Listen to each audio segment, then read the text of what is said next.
Good morning, Year 2, and welcome to Monday's English lesson. Now, I do need to warn you that this week there are two separate presentations each day, one for the easy activity and one for the main and challenge. So today, this is the video if you're going to be doing the main or challenge activity. If you're doing the easy activity, go back and have a look for the separate video, please.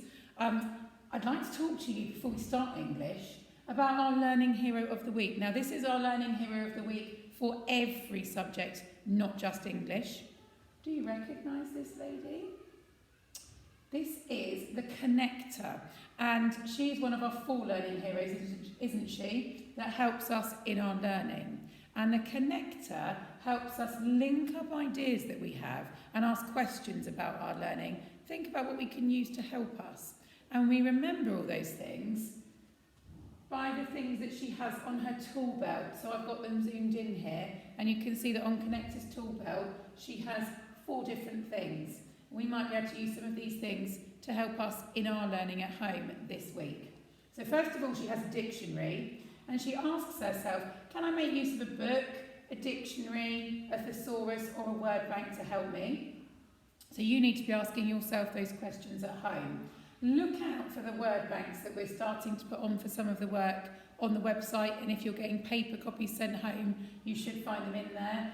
We've also sent home this week a sound map for the children getting a paper pack. You can find that saved on our class pages as well. She also uses dictionaries and thesauruses. Now, you might have those books at home.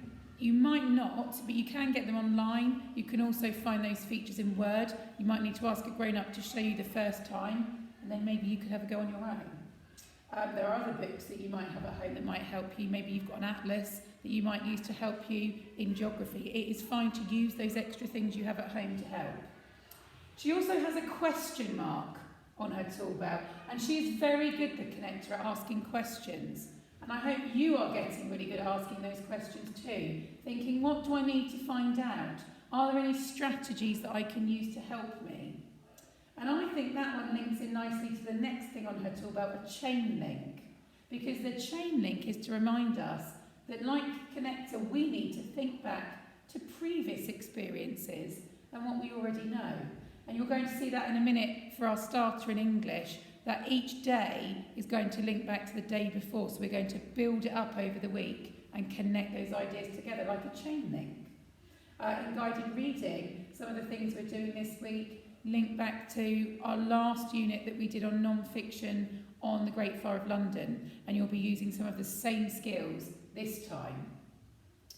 Finally, she has a ruler on her tool belt, and the ruler is to remind us that we need to think of other tools that we have to help us solve a problem. Now, I think this one is really, really important if you're learning at home, because in maths, you might not have deans at home.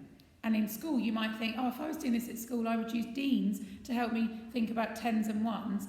You have to be clever and think, what have I got at home that I could use instead? I heard the other day that somebody was using lolly sticks to represent the tens. Maybe you could use pencils to represent the tens, and maybe you've got something small, I don't know, like marbles, that could be the ones. So you have to be a little bit clever with this one working from home, and think of other things that you could use. Maybe instead of using counters, you're using pieces of pasta. That is something we use in school as well.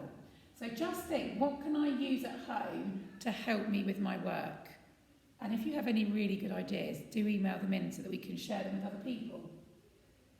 Now, I have to do a warning about our starters this week. These are quite tricky. Persevere with it, be a bit like our other learning hero, Flame Boy, and hopefully, if you're doing that and being like Connector, it will all make sense by the end of the week. However, I do want to remind you that on the easy videos, the easy starter each day this week is practicing spelling days of the week.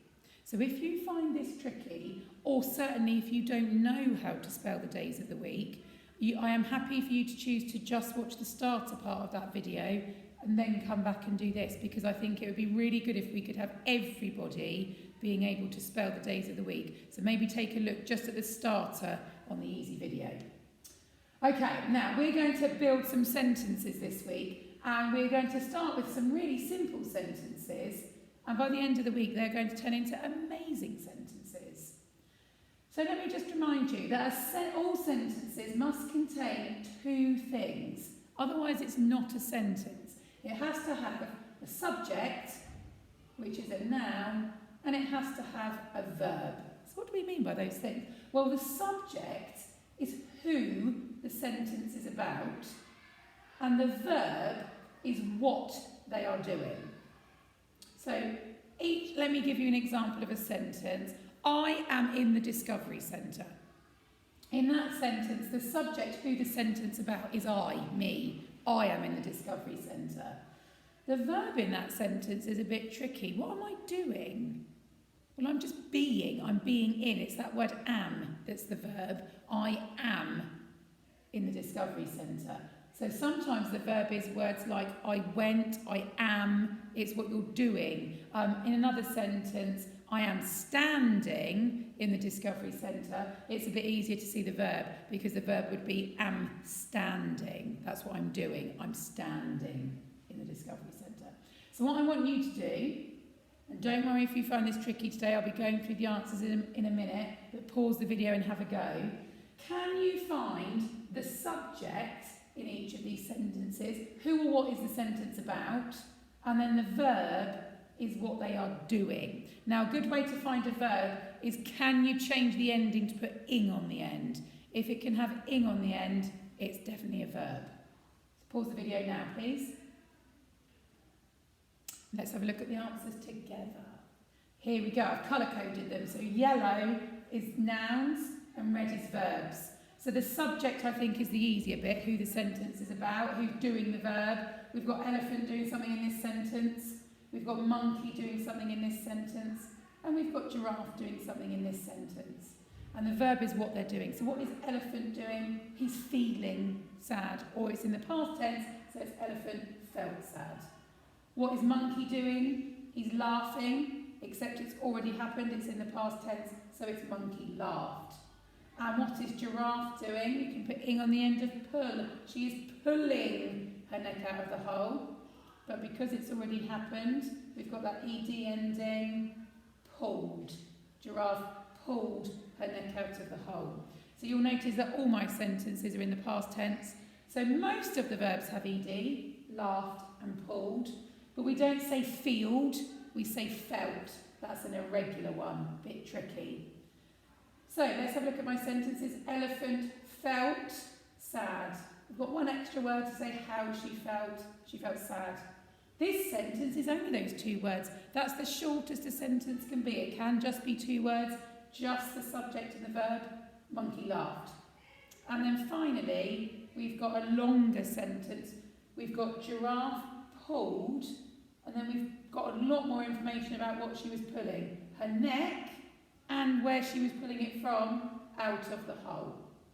So well done if you found the subject and the verb in each of those sentences. So when we say to you, that's not a proper sentence, it doesn't make sense, it means you're either missing a subject that the sentence is about, or more commonly, a verb, what that subject is doing. Okay, so this week we are carrying on with Tinker Tinker Tales for English. We had this letter asking us to write a version of Why Elephant Has a Trunk, and we've talked lots about our tap. There it is, traditional African story, firstly for the editor of Tinker Tinker Tales, but then children are going to be reading it. So we want to entertain them and make them excited and interested. And we said that to write a really good Tinker Tinker Tale, we need to use the things that we had in that waggle. So we need to join sentences with words like that, if, when and because. And as a challenge, we might even start sentences with those words. We need to use adverbs to start a sentence. We need to use the and est suffixes that we looked at last week, big, bigger, biggest, to use them to describe the animals. And we've also got a challenge to write a persuasive blurb for our story. So this week, we are going to be travelling down this road. Last week, we spent a lot of time at the top, looking at the different Tinker Tinker Tales, understanding how the stories work. Now we're on our way down this road, learning some of these skills as we go. So let's see which one we're doing today. We are using adverbs to describe verbs. So it goes back to this one. We're not yet going to be using them to start a sentence, that's tomorrow, but we're making sure before we use them to start a sentence that we know what they are. Using adverbs to describe verbs. And I am going to be using my shape symbols to remind you of the different types of words. You've probably spotted them already up here for nouns and verbs. Now we're looking at a different type of word. We're looking at adverbs. And I'm going to open up a separate PowerPoint to go through with you now called Adverbs with a deal adverb. So let's find a deal. There he is. Let's go from the beginning and hope that it behaves itself today on the board. My name is a deal adverb. You'll often find me close to Veronica verb. I love to describe her actions. For example, and they've got an example here, and you'll see that their colour coding is a bit different to mine. So a deal adverb is blue and Veronica verb is purple. Veronica verb always laughs loudly and she runs quickly. So the verb she's doing, laughing and running, and the deal is telling you a bit more about them. How is she laughing? Loudly. How is she running? Quickly. That's my job, to tell you more about a verb. An adverb tells you where, why, or how much something is done. Can you spot the adverb in this sentence? Jessica shouted loudly. Which word do you think the adverb is? Remember, it tells you how, where, or why.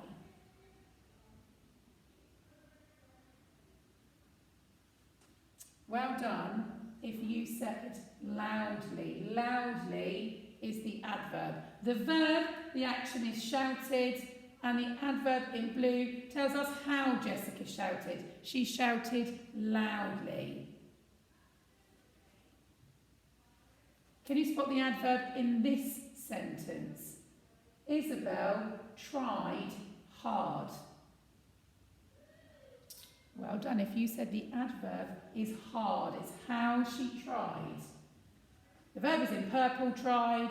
The adverb in blue tells us how much Isabel tried. She tried hard. Can you spot the adverb in this sentence? Oh, the words have moved around a little bit in this sentence. Abigail threw the ball up. Tricky. The verb is threw, that's what Abigail's doing, that's the Veronica verb, threw. How did she throw the ball? She threw it up. Tells us the direction she threw it in this time. The verb, the action is in purple, threw. The adverb in blue tells us where Abigail threw the ball. So you could change that to Abigail threw the ball behind the house. So behind would be the adverb. Some adverbs are made by adding ly onto the end of a word, but be careful because it's not all of them. Here are some examples of words where you do add ly. If you have kind, you can add ly to make kindly. Lily smiled kindly. With careful, you can add ly to make carefully. Daniel coloured his picture carefully. Some adverbs, and the ones we're looking at in particular today, describe how an action is happening. Helen laughed. How did she laugh? Helen laughed nervously. Nervously is the adverb. Here, nervously is describing how Helen laughed, which makes it an adverb. Can you choose one of these adverbs and use it in a sentence? Pause the video here. Can you write a sentence containing either quickly, loudly, or sadly? Maybe you had something like, I ran quickly to catch the bus, or Mrs. Halligan spoke loudly in the classroom, or Elephant sadly went to find his friends. Well done for your sentence. Okay, let's go back to our flip chart and see what we are doing today with those adverbs. So there's some nice examples there. You can come back to this page if you need some ideas. So we've got some how words, some when words and some where words. In particular, we're looking at the adverbs today for how, like quietly, surprisingly, cheerfully, smugly, swiftly, frantically, loudly, sensibly, carefully, rapidly, peacefully, slowly or cheekily. And here are some verbs. Can you think of some adverbs that could go with them? So we've got shouted, ran, snapped and slept. Those are all verbs. Those are all things that some of the animals in Tinker Tales might do. Can you think of an adverb that would go with each one? Pause the video and have a go now. Okay, you won't have the same ones as me, I don't expect. That's okay. There is lots of different answers you could have, but I'm just going to give you some examples of things you could use. I bet you lots of you did do shouted loudly, or maybe you went for shouted angrily. For ran, I'm going to guess lots of you said ran quickly, but maybe you could also run, or what about energetically? That's a tricky word to spell. Energetically. Think about that one then. Maybe for snapped, you went for crossly. Or maybe you went for how fast Crocodile snapped. Maybe he snapped quickly. What about slept? Maybe he slept peacefully. That's a nice one to go with sleeping, isn't it? Peacefully. Or soundly. That's quite an unusual word, and it's only ever normally used to describe sleeping. And if you sleep soundly, it kind of means the same as peacefully. You don't wake up or make a noise. So well done for whichever adverbs you chose for each of those verbs. Mine were just some ideas. Okay. I don't know why that's all different colours. So before we start reading the story, let's make it all the right colour, not that colour.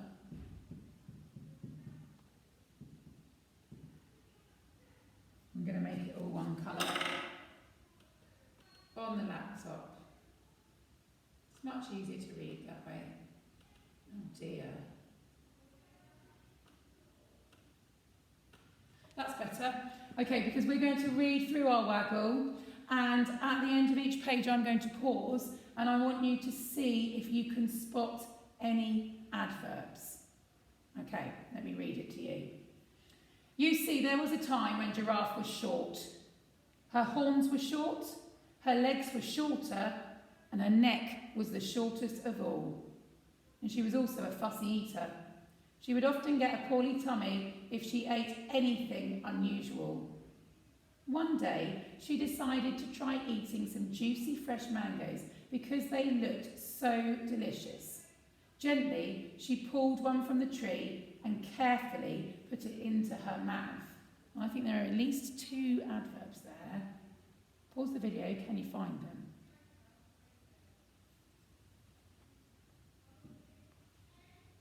Did you find gently?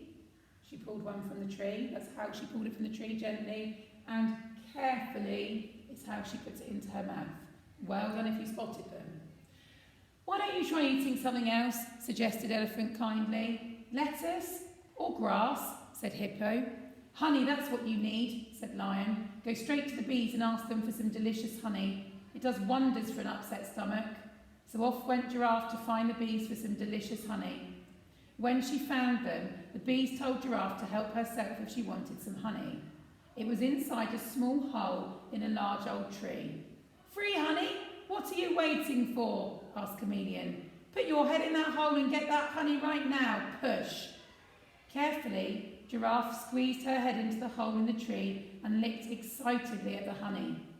Her tummy stopped rumbling. Delicious, she said. Finally, when she had had enough, Giraffe went to pull her head out of the tree, but it was stuck. Now, I was about to say I found 3, but I think I've found 4 now. So pause the video, see if you can find 4. Maybe you'll find more than I do. It's tricky doing this without you here to help me. I can see kindly. I can see carefully. I found excitedly. And I found finally. That last one's a bit interesting because it's talking about when she had had enough. So it's telling you it's a when adverb, finally. The rest are all how. How he suggested it was kindly, how Giraffe squeezed her head was carefully, and how she licked was excitedly. So they're all how adverbs, and that one is a when. If you find any more that I missed, do email in and tell me. Chameleon went to get help and returned with the other animals the next day. May I make a suggestion, said Tortoise. We could pull Giraffe out by her legs. The animals pulled hard. Then they pulled even harder. They pulled their hardest, but Giraffe wouldn't budge. Oh, how did they pull? I'm going to highlight those now. Did you spot those? Hard, harder, and hardest are actually being used as adverbs, not adjectives in that sentence. A long time went by. Suddenly, her monkey had an idea. I know, why don't we pull the tree off Giraffe? Monkey said. The animals pulled hard. They pulled even harder. They pulled their hardest, but Giraffe wouldn't budge. Giraffe's neck began to stretch. Stop, stop, cried Monkey. More days and nights went by. The tree grew tall, then it grew taller, then it grew to its tallest. Giraffe's neck was now long. As the tree had grown taller and taller, it had stretched longer and longer. Look how long Giraffe's neck has got now, said the animals. It's the longest neck I've ever seen. So apart from the hard and harder, I only spotted one adverb on this page. Did you find it? It's another when one. Suddenly. Let's go on to our last part. I don't think there's any on here. Let's read it and check. Giraffe, you've got to do this by yourself, said Chameleon. Try pulling yourself out one more time. Giraffe pulled hard. We've got those ones again. Then she pulled even harder. Then she pulled the hardest she had ever pulled. Her head popped out of the tree. Why are you all so far away? Asked Giraffe.